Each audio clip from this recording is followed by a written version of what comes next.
Good afternoon.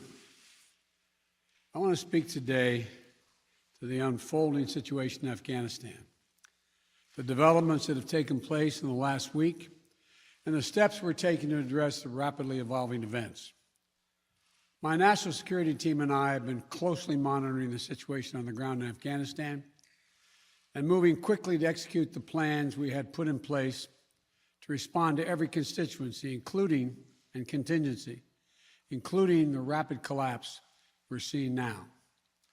I'll speak more in a moment about the specific steps we're taking, but I want to remind everyone how we got here and what America's interests are in Afghanistan. We went to Afghanistan almost 20 years ago with clear goals. Get those who attacked us on September 11, 2001, and make sure al-Qaeda could not use Afghanistan as a base from which to attack us again. We did that. We severely degraded al-Qaeda in Afghanistan. We never gave up the hunt for Osama bin Laden, and we got him. That was a decade ago. Our mission in Afghanistan was never supposed to have been nation building. It was never supposed to be creating a unified, centralized democracy. Our only vital national interest in Afghanistan remains today what it has always been: preventing a terrorist attack on America's homeland. I've argued for many years that our mission should be narrowly focused on counterterrorism, not counterinsurgency or nation building.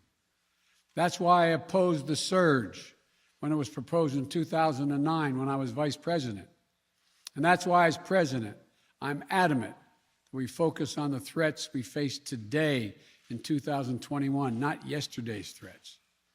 Today, the terrorist threat has metastasized well beyond Afghanistan.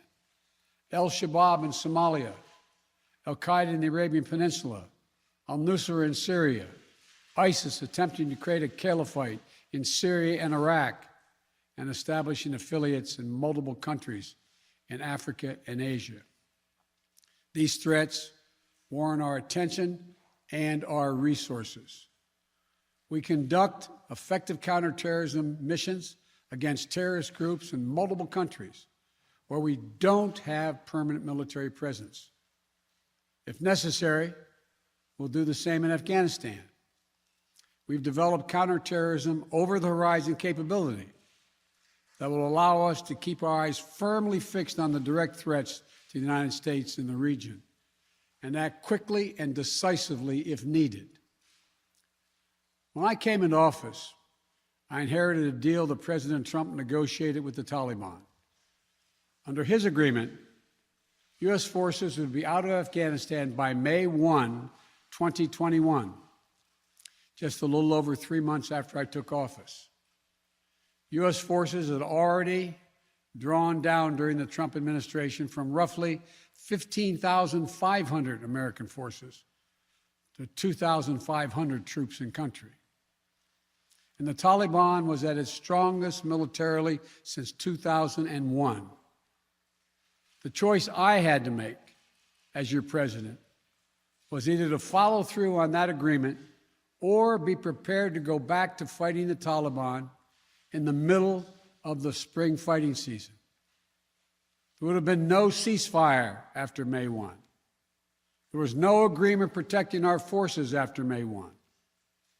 There was no status quo of stability without American casualties after May 1. There was only the cold reality of either following through on the agreement to withdraw our forces or escalating the conflict and sending thousands more American troops back into combat in Afghanistan, lurching into the third decade of conflict. I stand squarely behind my decision.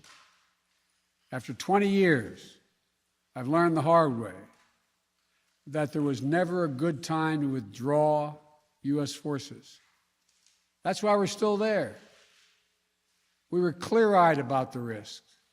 We planned for every contingency, but I always promised the American people that I would be straight with you. The truth is, this did unfold more quickly than we had anticipated. So what's happened? Afghanistan political leaders gave up and fled the country. The Afghan military collapsed, sometime without trying to fight. If anything, the developments of the past week reinforced that ending U.S. military involvement in Afghanistan now was the right decision. American troops cannot and should not be fighting in a war and dying in a war that Afghan forces are not willing to fight for themselves. We spent over $1 trillion. We trained and equipped an Afghan military force with some 300,000 strong, incredibly well equipped, a force larger in size than the militaries of many of our NATO allies. We gave them every tool they could need. We paid their salaries, provided for the maintenance of their Air Force, something the Taliban doesn't have. Taliban does not have an Air Force. We provided close air support. We gave them every chance to determine their own future. What we could not provide them was the will to fight for that future.